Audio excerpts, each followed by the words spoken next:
For our COBT viewers and listeners and friends, it's Maynard, Mike, and Todd here with something super special for your Memorial Day.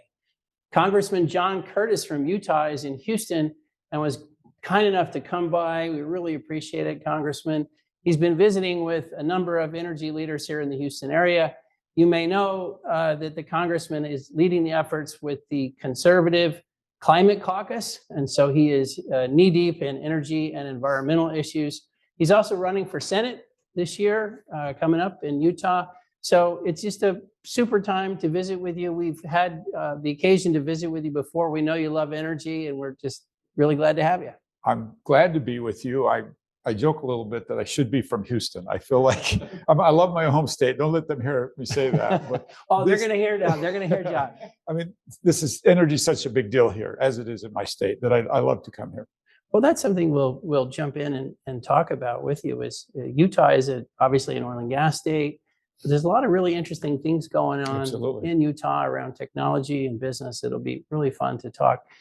Mike and Todd, thanks for joining. Anything you want to throw in on the front end before we get into it with the Congressman? No, we're just happy to have John with us today. All right. Well, John, thanks again for coming. Maybe one place to start with you, the Conservative Climate Caucus.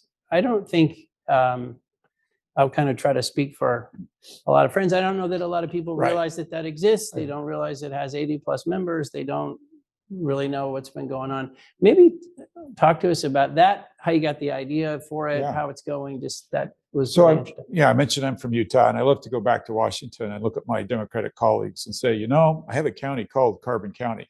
And then I smile and say, what do you think they do there? And so I have coal, I have oil and gas. And when I first went to Washington, I was really frustrated by this gap in Republicans talking about climate. And why are we afraid to talk about climate? The reality of it is, I think it's what I would call climate extremism, not climate, but climate extremism that's kept Republicans out of the game. And I think that's been a huge mistake for Republicans to not be part of this conversation. There's a host of solutions that Republicans are comfortable with that reduce emissions. Why aren't we talking about those?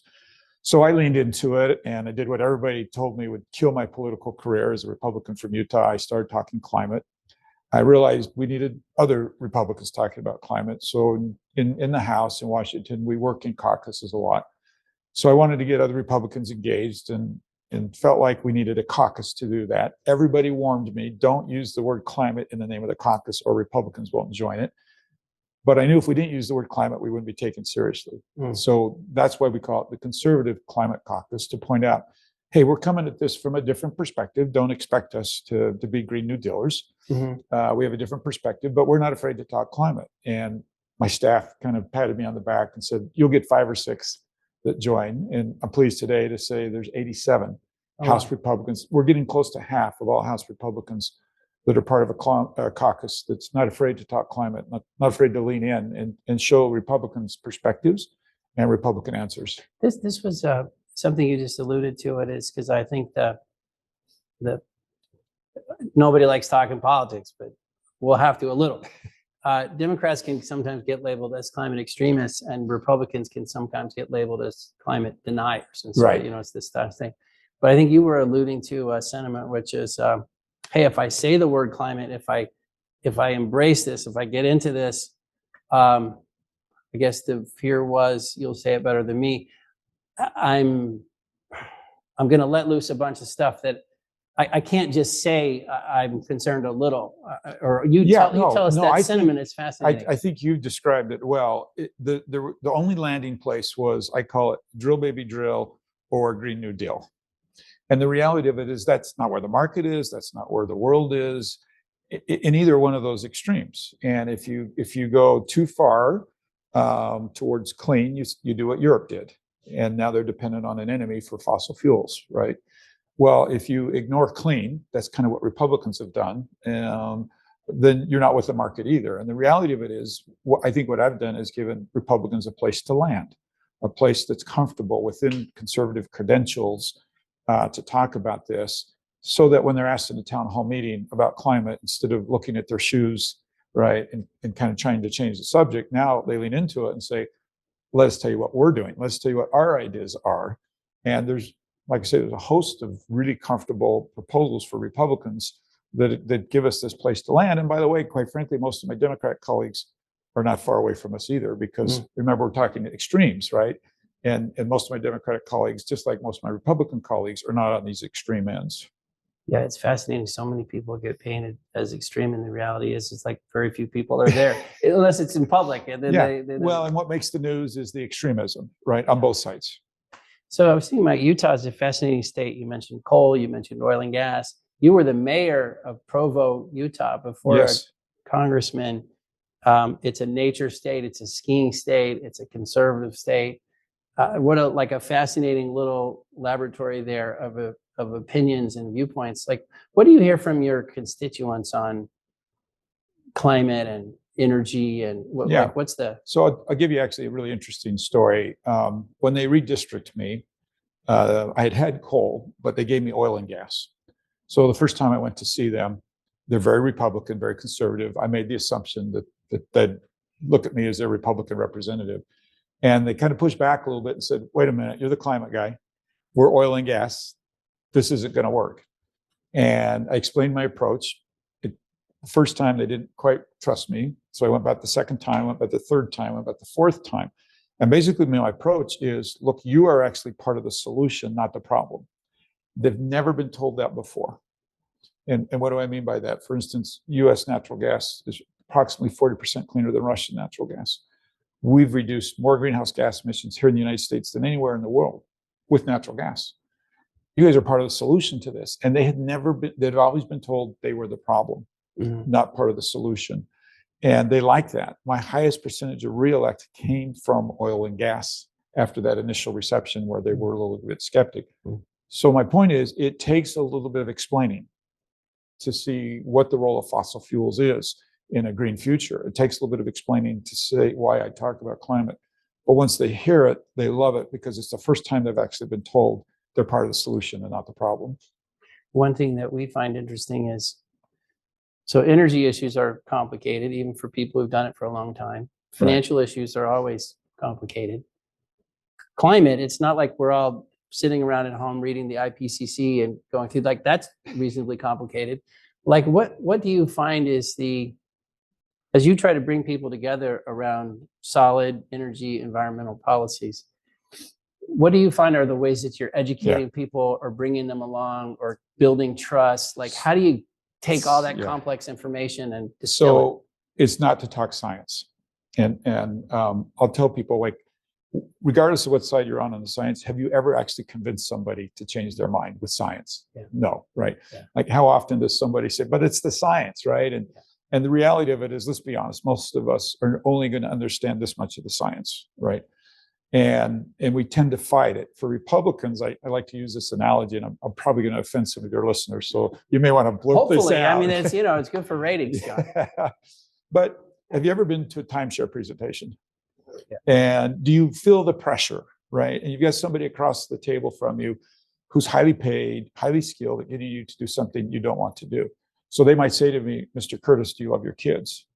I'm going to say no, because I know the next question is, then why wouldn't you buy this timeshare? And I think Republicans are like that with climate. Like, will you accept the science? No, not because I've even studied it, but because it means you're going to ask me to accept the Green New Deal if I say yes. And this is why it's so important to give them alternatives of things that they can accept, this landing place. So I don't ask about the science. I ask this in my town hall meetings in the conservative red Utah: do you want to leave the earth better than you found it?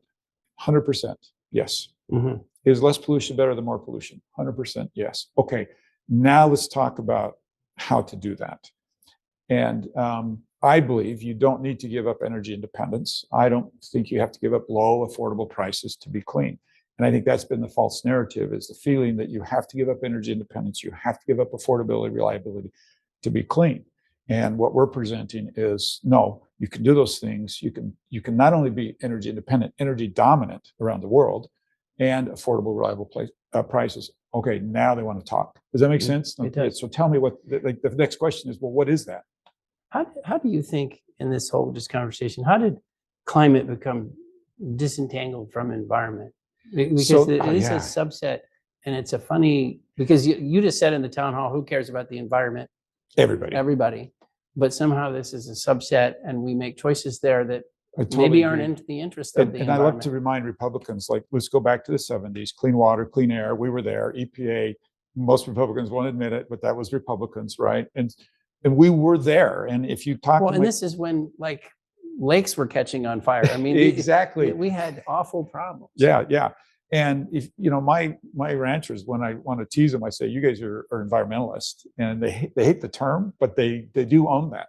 They care deeply about the earth. If they don't leave it better for the next generation, they're in trouble. And so it's connecting them with that instead of the rhetoric. Instead of, does that make sense? Instead of what ideas that seem extreme, when you tell people that we have to do these things that they know just are not right. Nuclear, shutting down nuclear is a really good example, right? That's what Europe did. Not fracking, that's what Europe did. And it doesn't feel intuitively right to people, and so they push back. You just mentioned fracking. It's sort of fascinating. Without fracking, we couldn't be an LNG exporter, which means we couldn't have helped Europe like we did. In Washington, is there a recognition that like, yeah, we should probably stop talking about fracking being a problem? Like fracking, like what's the, It's I'm still just curious if people yeah, have linked it's that still all very together. partisan. And I'll tell you this, I love to point out that 15 years ago, Europe produced as much natural gas as Russia. Just 15 years ago. It's amazing. They decided not to frack. Yeah. They were too good to frack. Today, they buy fracked natural gas from Russia. That is the choice, right? That's the choice for the United States. Okay, if we choose not to frack, we will be buying fracked natural gas from an enemy, or certainly somebody not friendly to the United States. And so this is important, and fracking is important. And you mentioned geothermal just quickly. The advances in geothermal are coming largely because of what we've learned from fracking.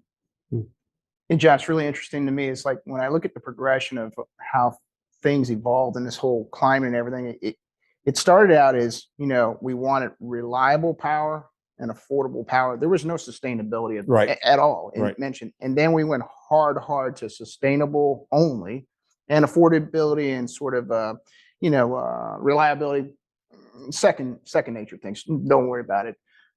Where have things progressed in Washington, D.C.? Because we're now seeing the pendulum swing back, especially with AI and data centers and all the stuff that they're sitting there going, yeah, we want sustainability, but we want a lot of reliability. We want a lot of affordability. And that's just going to just increase demand multiples of what it has been over the last 20 years. And how are people thinking about that? How has the mindset maybe changed with your members and just maybe Democrats as well, that it needs to be a trifecta? It can't just be one. I've got good news and bad news. So in some areas it's changed. And I'll point to nuclear. When I first went to Washington, my Democratic colleagues would talk nuclear with me. If I was in an elevator and nobody could hear, they would say, yes, we're going to need nuclear. Today, it's very bipartisan. People realize you mentioned AI and data centers. Just think of the parts of the world that have no energy at all. We're not going to get to an energy future without nuclear, and a lot of nuclear. And it's clean, right? We do have some issues in permitting and cost, so there are some issues there. Right. In many cases, there's an acceptance of things like fracking, but also I will tell you, in many cases, there's still serious resistance, primarily to carbon-based fuels. And I love this to me is a little bit of a test, because I love to ask people, do you hate emissions or do you hate fossil fuels? Because if you hate emissions, we're going to have a different conversation than if you hate fossil fuels. Because if you hate emissions, we're going to talk about our natural gas being cleaner. We're going to talk about sequestration, direct air capture as part of our future. But if you hate fossil fuels, then that can't be part of the conversation. But you need to upfront be clear, is it a fossil fuel agenda or is it an emissions agenda? When I go to Carbon County, when I go to my oil and gas, I can have a conversation about emissions and the fact that we have to have less, we have to get cleaner and cleaner. They're okay with that. They don't mind that. That's a challenge they're ready to take. But if I come and say it's all about destroying fossil fuels, they're going to fight. That's right.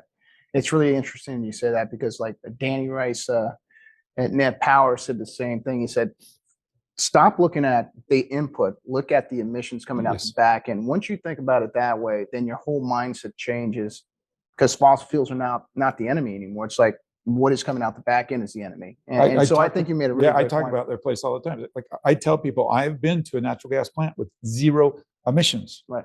Zero. Let's get excited about that. Exactly.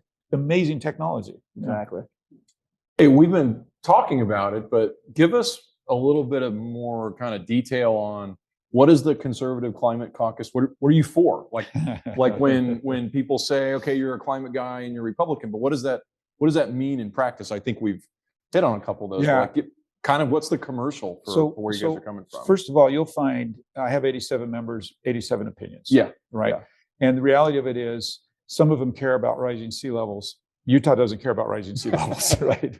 We care about forest fires and shorter ski seasons and things like that. So first off, there are differences in opinions, but there are Republicans who acknowledge a deep, I think, innate desire to leave the earth better than we found it, and to spend time on solutions that do that without destroying our economy, without losing energy dominance.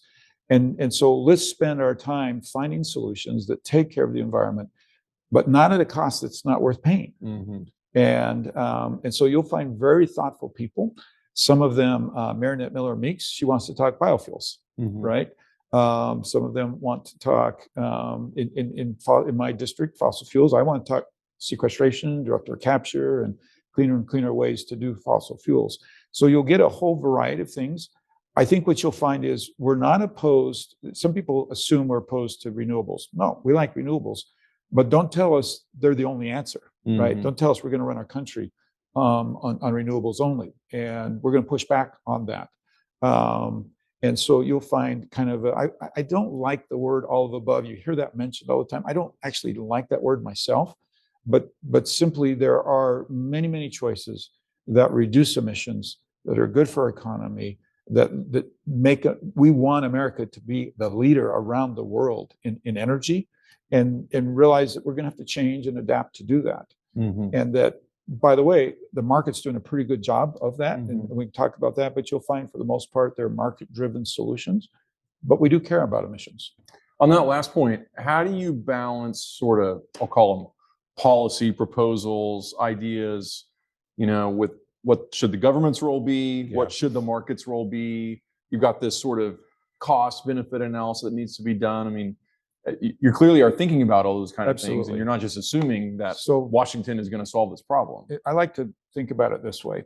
If you lined up all of our energy choices at the starting line, and then you put 2050 out there and said, go. And by the way, the winners are going to have three characteristics. You have to be affordable, you have to be reliable, and you have to be clean. Go. And let the market drive these. I think a large percent of it would take care of it. Now, what's happening is the government's stepping in and saying, oh, no.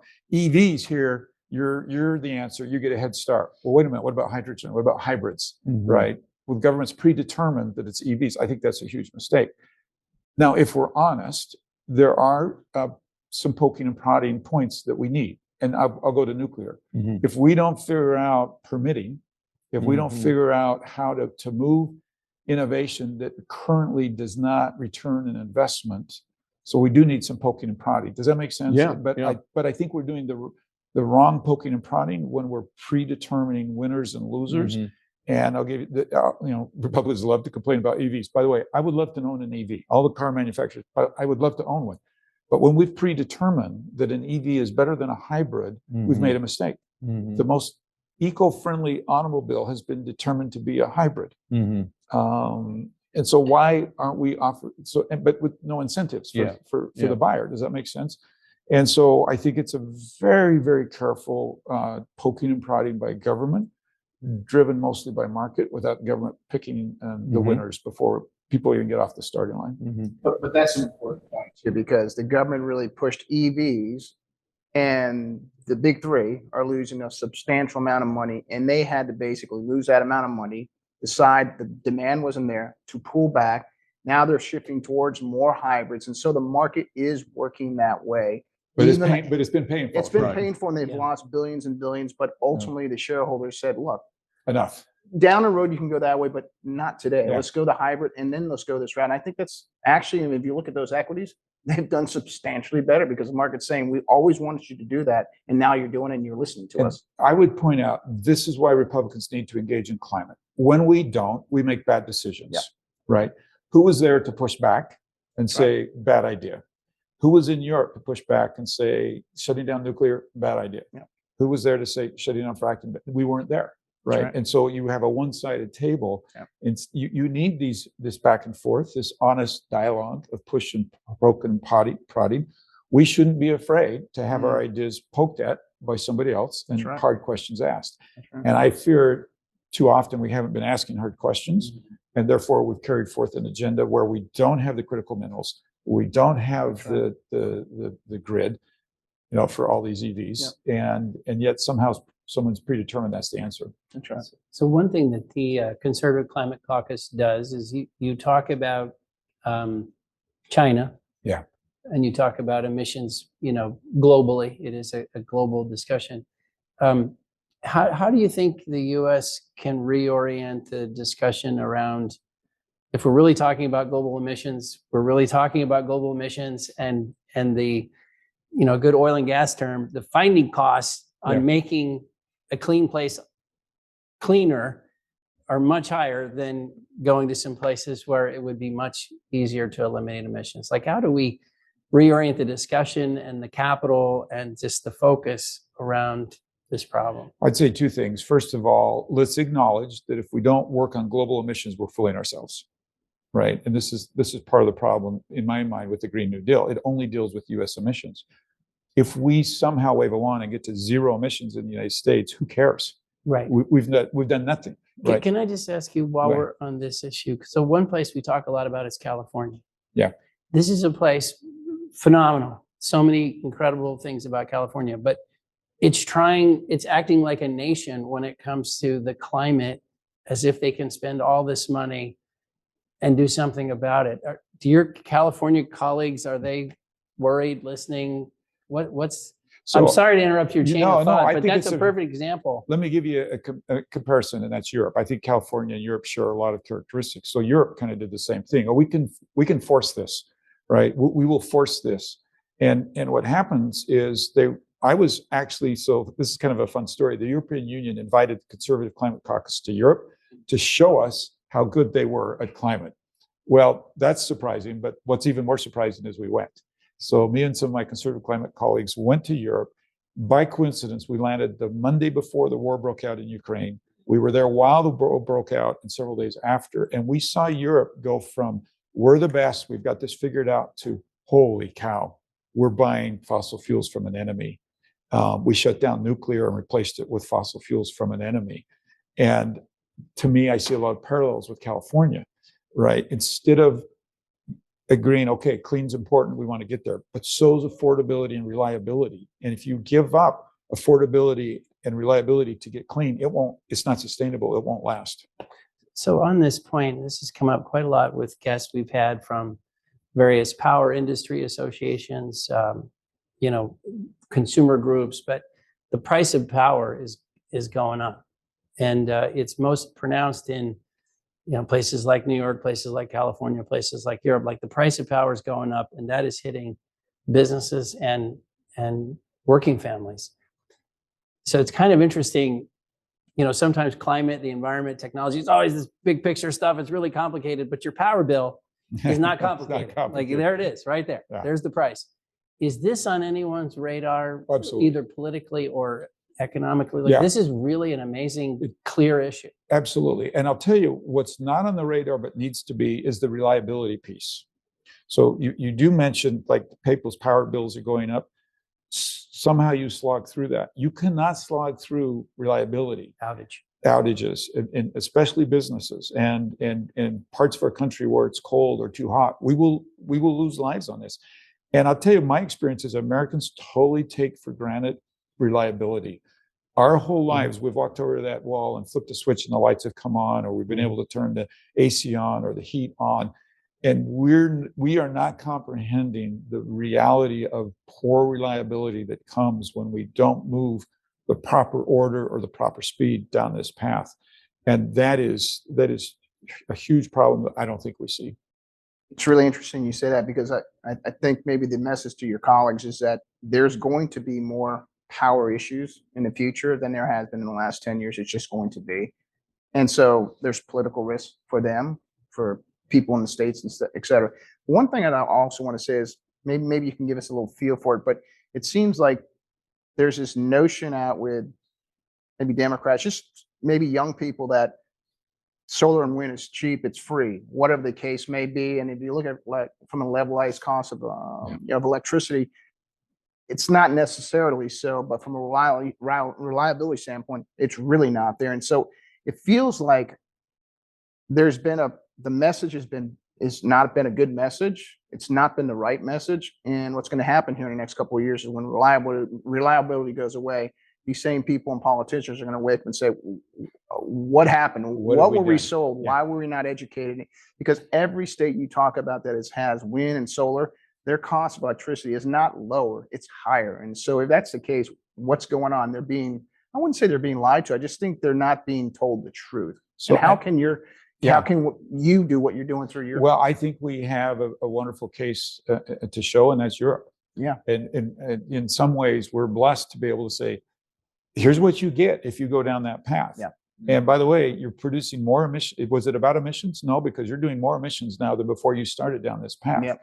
And you're dependent on an enemy for fuel. That is a very bad place to be. And our youth don't remember the 70s. I'm old enough. Okay, a couple of us in this room remember the 70s, right? Yeah, we do. Where we found out firsthand that we didn't want to be dependent on an enemy for fuel. Right. And that was a bipartisan issue at the time. And I think we've forgotten that in this chase of clean. Yeah. And this is where I think it's so important for thoughtful people to come in and say, clean's important, but so is affordability and reliability and energy independence. Let's do it all, right? Let's not take a false narrative that we've got to give up energy independence to be clean. Yeah. We can do this. Good old U.S. innovation is going to figure this out. Can we pause on something while we're right here on this? Because I think it seems like you're on a real key issue, which is, I think what we find is that this narrative that there's climate alarmists and climate deniers, or, that there's these quick, easy camps like that, is not the case. What is really the case is people who just have climate ranked higher or lower on their risk assessment.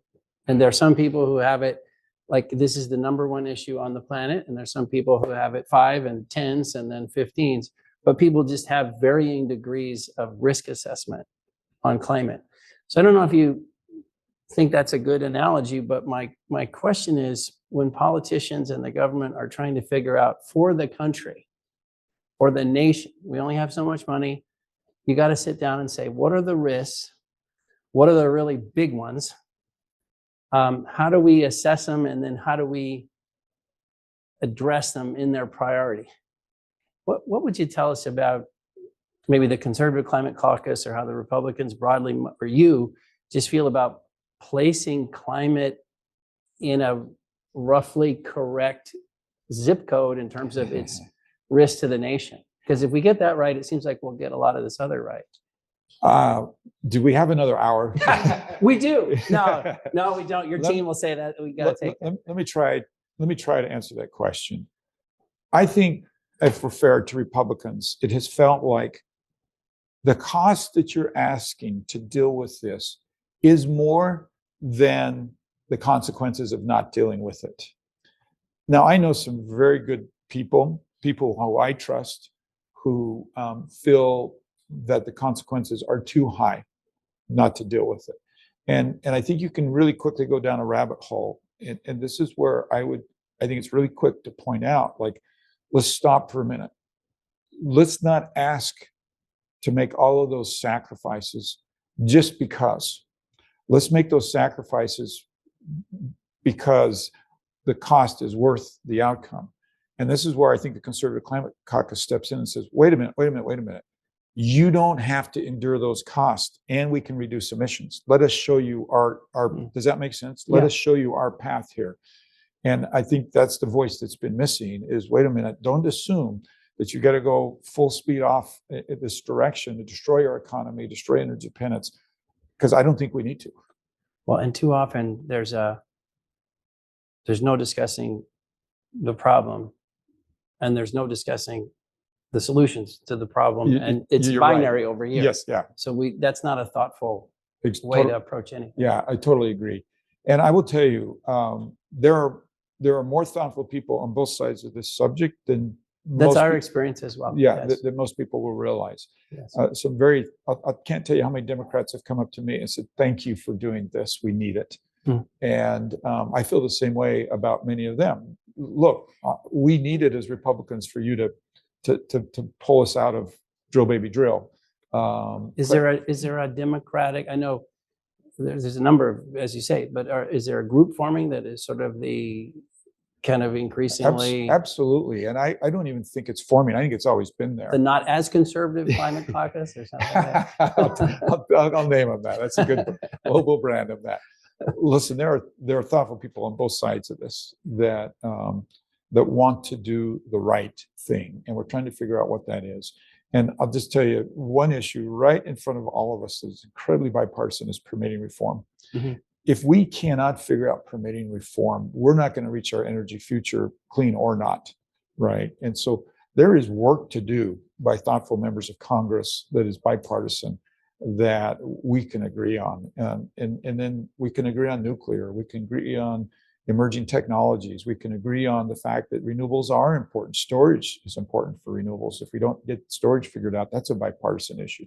There's a lot of bipartisan issues here where we could do a lot of very good work.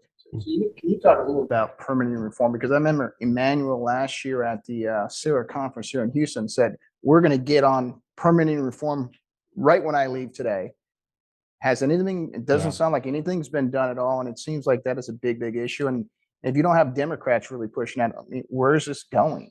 So I would say if you took out some pretty major things going on in the world right now, the wars, our budget, our deficit, then permitting reform is at the top. But the reality of it is it's getting pushed down by some really consequential issues. Right. And for the last few months in the House, particularly, we've been lucky to just, keep our head above water. But permitting reform is high, and it's high among Republicans and Democrats. There's two reasons, at least, why we're not making progress. One is I mentioned the other things that are taking everybody's attention. The other is that when everybody says permitting reform, they all have a different thing in their head about what it is, even among Republicans and even among Democrats, but especially between Republicans and Democrats. And until we start merging what permitting reform is, I don't think we're actually going to find solutions to it. I want to follow up on that real quick because it's interesting. Like when we say we want permitting reform, what we really mean is we want to be able to build things more quickly. But there should be a process for deciding how and when and what are the right ways to do it, the wrong ways to do it. Like, what do you think the right approach is to that kind of reform? So people should be able to have a say, but not a crazy ability to stop things. Let's start what with it feels like today. Let's start with NEPA. Yeah. Right. So Republicans would argue we're okay with NEPA, but NEPA has become weaponized. Right. Right. So let's get answers quicker, and let's cap the amount of time that somebody can sue and under the conditions for which they can sue. So we don't need to sacrifice environmental standards, but we've got to get rid of the weaponization of NEPA. One of the problems is if you go back to the debt ceiling deal that Kevin McCarthy did, we actually did that to NEPA. Those provisions were in law to shorten the time frame and to limit the lawsuits, and the administration has ignored them. This has caused so much frustration for a lot of Republicans that they're not engaging in permitting reform because, like, well, wait, we did this, and we're not, and it didn't change anything, and so that has been one of the problems. But we're not arguing to do away with the appropriate regulations. We're not arguing to do away with lawsuits. What we are arguing is you've got to do away with the foolish regulations, the duplicative regulations, and the lawsuits that are simply punitive or weaponized in nature. And the reason it's bipartisan is because they're doing that to solar projects and wind projects, as well as to pipelines and nuclear. Right. Yeah. I want to go back to something you asked earlier when you're kind of talking about how do we prioritize, energy versus the other things. I'm curious, from being a mayor, congressman, looking at, at being in the Senate, like, how do you think voters prioritize it? When they're thinking about energy policy, like, I don't think there's very many probably true single issue voters out there, but where does it kind of rank for them, do you think? And I'm sure Utah is different than other places, but in your experience, where do you? So if you look at polls, it's not changing elections. And I think that's been one of the problems. There's a lot of my colleagues, particularly on my side of the aisle, who, because it's not changing elections, they're not engaging. And so I think it's important to go to the part that I alluded to earlier that I think is inborn in all of us, to leave the earth better than we found it. And then it elevates quite dramatically. And what do voters want? They want affordable, reliable, clean energy. And more, they are asking for clean, right? But if you ask them to give up affordability and reliability, then all of a sudden clean is not as important to them. And that's why I think we need to make the case is, no, you can have those three things. So on that, when can we stop fighting about natural gas? Even if there's not a carbon capture, when you just look at the global energy system, cost, reliability, what we're trying to do, like just good old fashioned vanilla natural gas just kind of has to be, it's like the fullback on the global energy team. Like when can we stop fighting about that? So I love to point out two things. One is, and you all know this from Houston, the United States has reduced more greenhouse gas emissions than the next 10 greenhouse gas reducing countries combined. How did we do that? Natural gas. If we use that same philosophy around the world, we would reduce more greenhouse gas emissions than the Green New Deal. It comes down to the debate, is it fossil fuels or is it emissions that you hate? And the reality of it is there's still people who hate fossil fuels and want them to go away. And we're not having the conversation strictly about emissions. I hate the term transition fuel. I hate that because I think in 2050, we'll be using carbon-based fuels. I don't think they're a transition fuel. I do think we'll be doing it at net zero. So this, you mentioned that just dislike of fossil fuels. I think Vermont has some lawsuits right now against oil and gas companies. California's tried it, others have tried it. Like this narrative that we all live on these fuels empower our lives, but we hate them. And we've been deceived. Like, are we ever going to be mature about that viewpoint? It's so unproductive. I want you to know, I think that you'll find me and a lot of my Republican colleagues shouting it from the rooftops. When I was in Houston a couple of visits ago, I visited with somebody who just was laughing that he has a contract to truck natural gas to Long Island through Manhattan because they won't build a pipeline.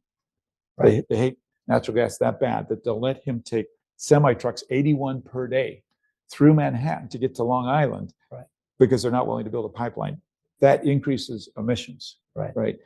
Shutting down a Keystone pipeline increases emissions. Ban on exporting natural gas increases emissions. So we've got to turn the narrative. And I think this is a mistake that we've been made when we have not been willing to talk about climate or that reduced emissions is good. We don't get to make this debate. This is why we have to engage. So one thing you notice with it comes up a lot. It's come up a little bit today, which is, states are making their own choices. Yeah. And that can be very efficient because it lets people experiment with stuff and not every state is the same. But on the other hand, it creates these localized places where you can't do this or you have to do this or we're banning that, or you've got, city councils, engaged in what they think is climate policy.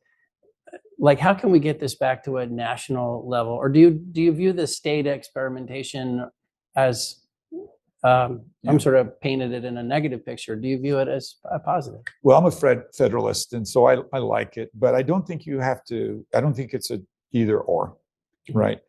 Let's use the state experimenting to prove, right? Like, I can now go to Long Island and prove that you are increasing emissions with this policy. They don't care. It's not about, does that make sense? Do they not care or do they not know? You wonder. I think there's both, but I think the people ultimately making that decision are so blinded to the people making the decision. Yeah. They're so blinded to, I don't like natural gas. I'm not even good. If I fight this fight, I may increase greenhouse gas emissions, but in the end, I'll win. You mentioned this thing about if Republicans used to think if I talk about climate, I'm done. Yeah. If you're a Democrat, if you embrace natural gas, I'm done because now I've gotten pulled into some kind of and I can give you proof of that, by the way. Interesting. And that's the carbon tax. So of course Republicans have not liked a carbon tax, but last year and a half ago, when Democrats were looking at the IRA, they were looking for pay-fors for the IRA. They considered the carbon tax. They didn't need any Republican votes, and they still didn't do it. They don't like the carbon tax because if you put in a carbon tax, it gives a life to carbon-based fuels. Yeah. And that to me was evidence of this is about carbon-based fuels, not reducing emissions. So you're running for Senate. Yes. That's none of us have represented. Like what? I mean, what is this like? You've been in Washington since 2017. You were a mayor before then, but is the Senate? Is this just a whole new level? Like, what does it feel like to you? Well, first of all, it's a campaign every 6 years and not every 2 years. Yeah. So that's a good thing. Right here, this is an attractive position. But not only is that good as somebody who doesn't like campaigning, it changes the way that you work. If you come in the office and you have a 6-year trajectory, you do things differently than if you have a 2-year trajectory. Does that make sense? Yeah, it And does. so I think you get more thoughtfulness, you get longer term solutions, you get bills that are not so symbolic in nature. In the House, you do these symbolic, we vote far more than they do in the Senate because we're voting on the silliest things. Somebody wants to make a statement, they put a bill in and then we end voting on it. It'll never become law. There's a lot less of that in the Senate. And I'm looking forward to, I've enjoyed the House, enjoy my colleagues there, love my colleagues there, but I am looking forward to the culture of the Senate. And as you think about all of us surviving this political year and the conventions and the debates and all the things that will happen, I mean, what's your antidote for all of us on how we're going to get through it and maybe actually make the place better instead of more stressed? I would tell you that when I first went to Congress, people asked me what surprised me. And my answer was, there are a lot of good people. Because the narrative is You never get it. that they're all bad people, right? And they're all doing dumb things and they all hate each other. Back to the extremes, there are those who don't like each other, don't work with each other. But there's the vast number of my colleagues on Republicans and Democrats are good, thoughtful people who wake up in the morning and say, I want to do something for the country today. They're willing to work across the aisle. That's boring. It never gets reported, but there's a lot more of that goes on. So the antidote is to find those people and support them because generally they're hard to find and they're not getting the support.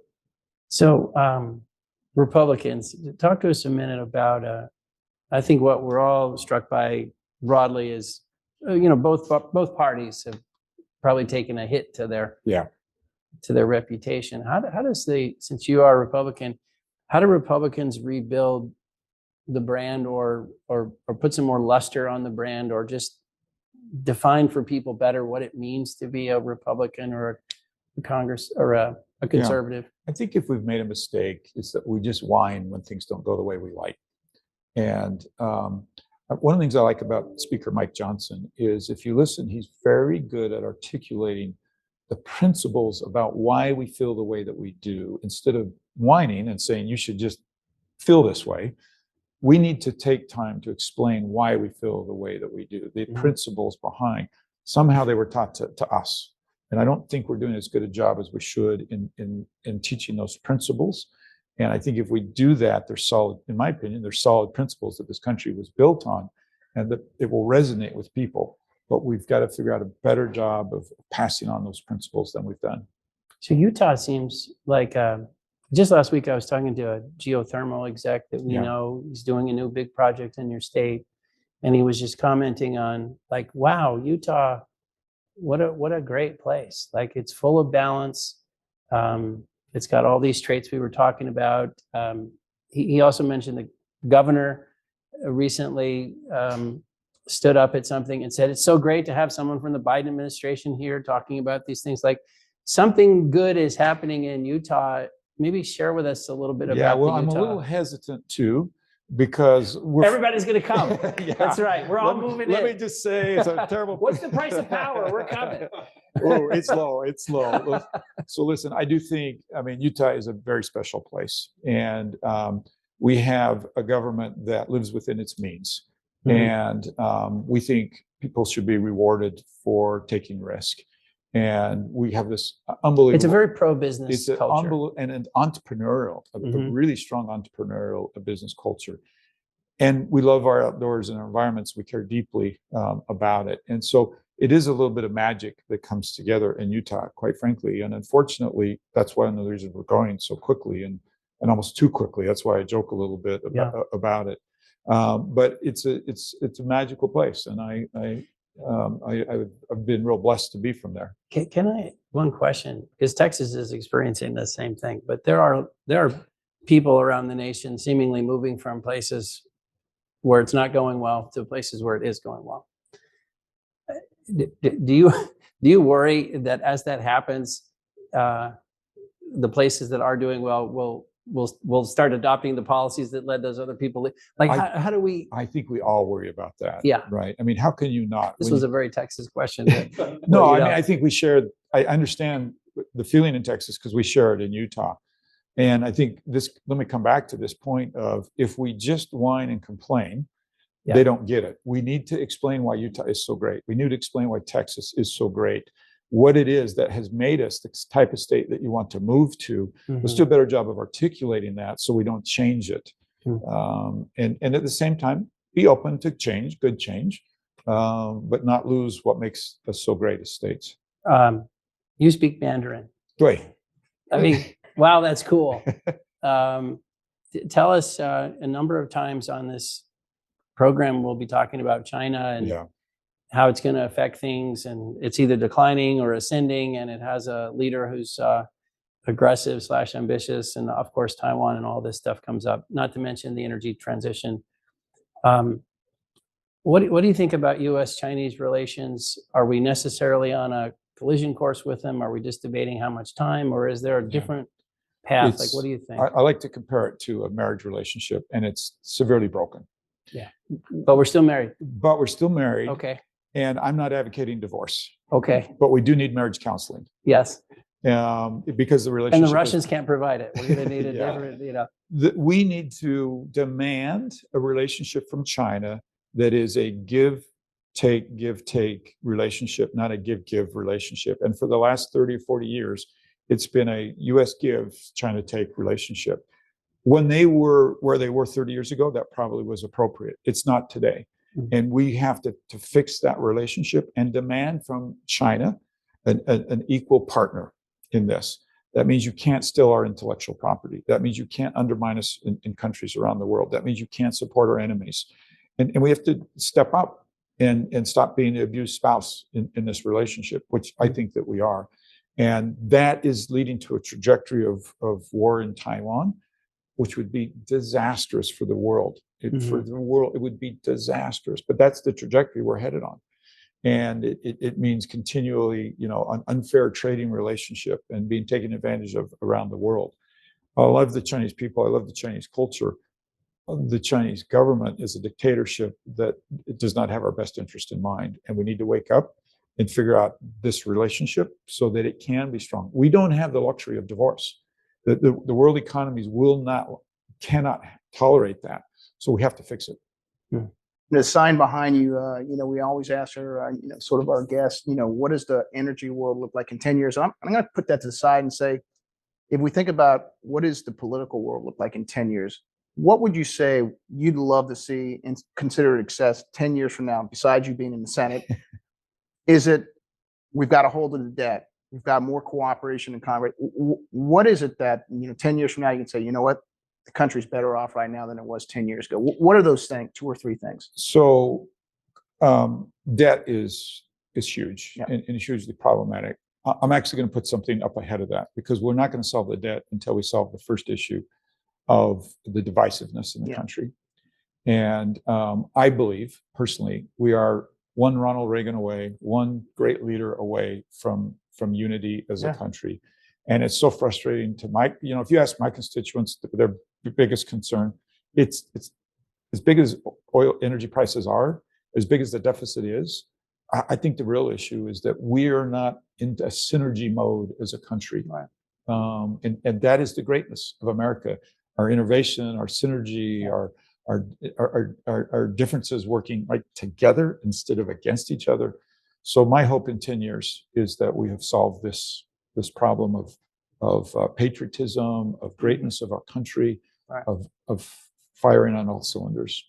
Awesome. On that note, I wanted to ask you, kind of closing, you talked earlier about how many of your colleagues you like and respect, and they're hardworking, and maybe give people some positive news more about that. You know, how do things work behind the scenes? What can you tell your constituents or us about?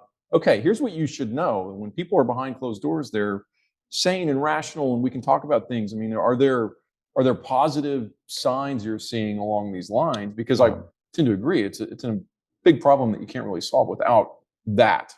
I could point to a number of signs. I'm going to use a specific example. Sure. When I first arrived in Washington, D.C., Paul Ryan was the speaker. And people don't realize this, but the speaker can't be on the floor all the time. So they get members to preside. And I was asked as a brand new member to preside over a session of Congress. It was a pinch me moment, right? There you are standing up there. What I learned out later on is it's like KP duty in the Army. Everybody's done it so many times, they get the new guys to do it, right? But I presided over a debate on opioids. 60 bills had come before Congress. This was 7 years ago. Opioids are a problem now. They were a huge problem 7 years ago. I watched Republicans stand up on 60 bills and say this: these are good bills. I'd like to thank our Democratic colleagues for their help on these bills. Please vote for the bills. Democrats stood up and said, good bills. Please vote for these bills. I'd like to thank our Republican colleagues. I heard that 60 times. The bills passed in a near unanimous vote, went to the Senate, passed in a near unanimous vote. President Trump signed them into law. I'd ask your listeners, how many of you heard about that? No. And if you did, it was a blip on the news. And there are good things happening every day that are boring. Mm-hmm. They don't make social media. They don't make the news.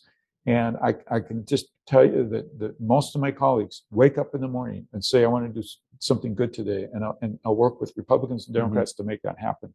And I just regret that that's not what makes the news. Mm-hmm. One question on that, because I think we all do appreciate at some level the rabble rousing gets the media attention.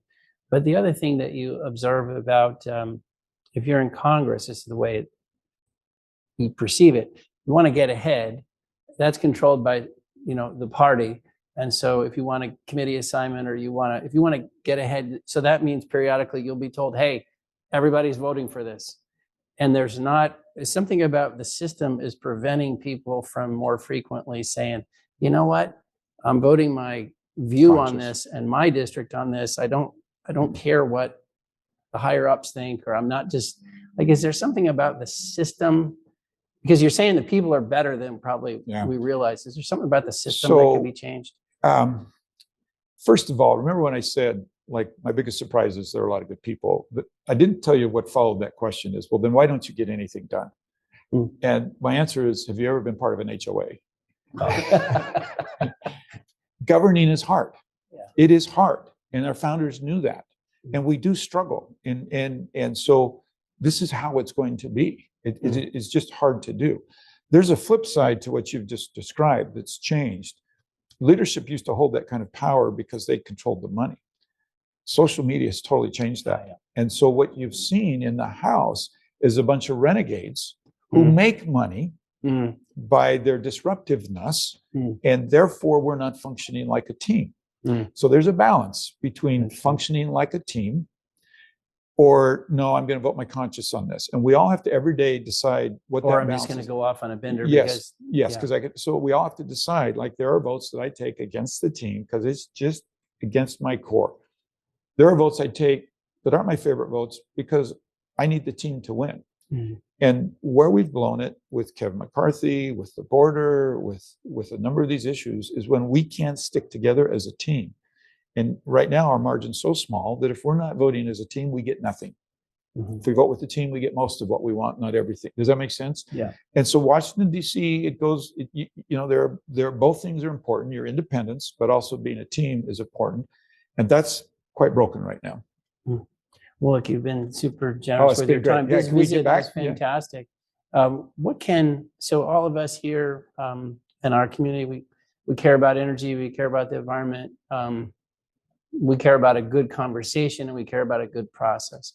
What would you tell us as just citizens who want to help? What can we do, or how can we help you? How do we make all this better? Kind of like your constituents are saying, God, we want to make it better. How do you do it? So first of all, I'd say understand and appreciate how much difference one person can make. Have you called your member of Congress and said, thank you? Have you even looked up a bill they voted for that you liked? Does that make sense?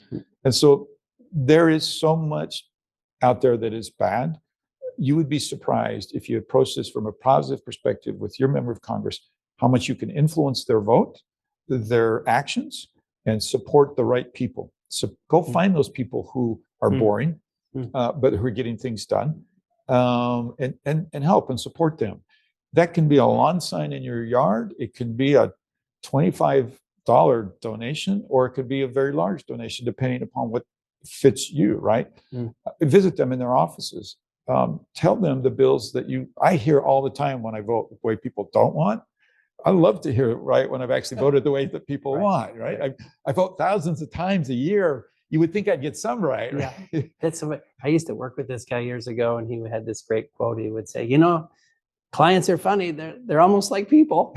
I mean, what you just said was like, people like a little bit of praise now and then, a little bit of It's no pat on the different than back. every other facet of life, right? That's funny. Hey, we cannot finish. Speaking of that, it's your birthday today. Oh, it's We my cannot birthday. finish this without Oh, wishing you a happy birthday. You're very kind. The team, they made a big deal of my birthday because, well, I love birthdays. And I admit it. sang you happy birthday when we walked You in did the today. congressional version of the birthday song. It's nice and sweet. It's really good. Well, Congressman, good luck in the Senate race. Thank you for all you're doing. We've seen your work in energy. We appreciate it. And Great to be here with you introducing today. these centrist thoughts to energy and energy policy is awesome. Thank you. Great to be with all of you. Congressman. Thank you. Thanks, everybody.